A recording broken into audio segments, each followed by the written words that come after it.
Na sala de operações da farmácia de meu pai, o cirurgião trabalhava sem cessar. Lembro-me de que, em certa noite, eu teria uns 14 anos, quando muito, encarregaram-me de segurar uma lâmpada elétrica à cabeceira da mesa de operações, enquanto o médico fazia os primeiros curativos num pobre diabo que os soldados da polícia municipal haviam carneado.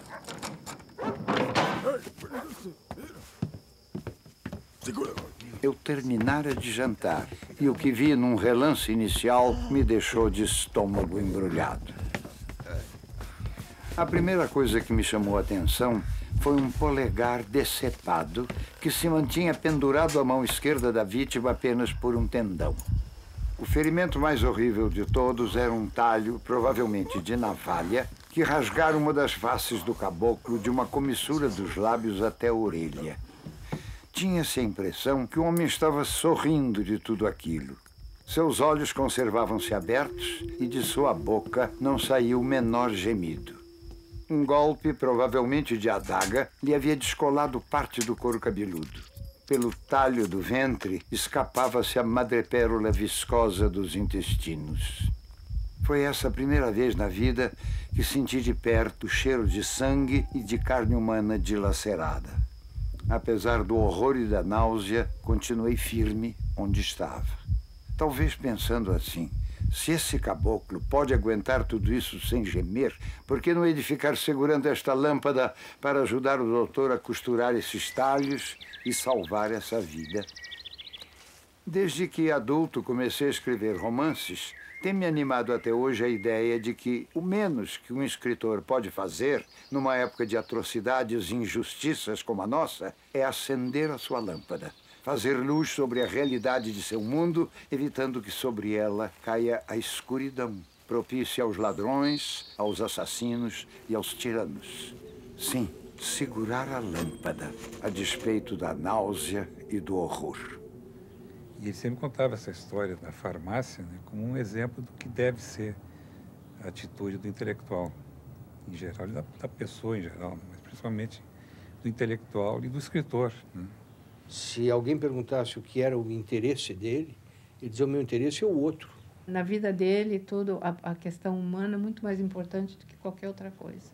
Era esse interesse por gente, interesse por pessoas, por histórias das vidas das pessoas e tal. Ele era um sujeito antiditatorial e antiviolência.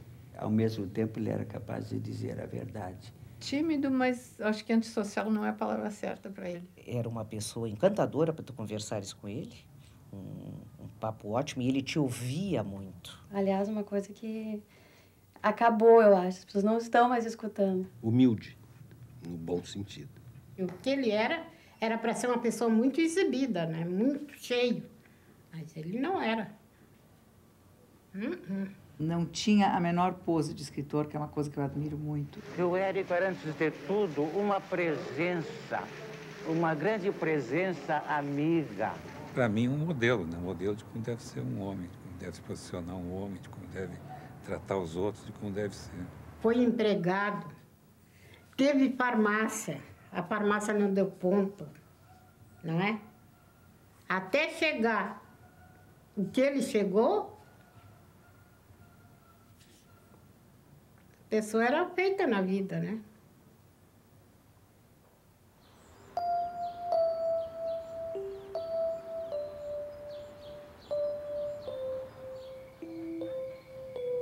Que tipo de vida? Uma vida calma, com muita gente ao meu redor,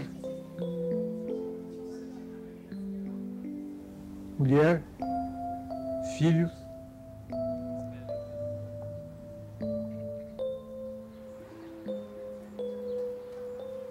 Futuramente netos. Ter amigos. E não nenhuma ambição maior, nenhuma ambição de mando. Desejo viver muito tempo, se puder viver até uma idade avançada, com lucidez. Eu gosto muito da vida. E tenho sido bem tratado pela vida, de um modo geral, não tendo acontecido grandes catástrofes. Tenho, assim, uma saudade deles, uma vontade de estar de novo com eles, porque agora eu também cresci, fiquei adulta, né? Fiquei velha. Como nós iríamos conversar? O Brasil perdeu ontem às 21 horas um de seus mais notáveis escritores, Érico Veríssimo, autor da trilogia O Tempo e o Vento. Ele morreu aqui em casa, nós estávamos no escritório ali, eu estava junto com ele, senti uma tontura, se sentou numa cadeira e morreu ali.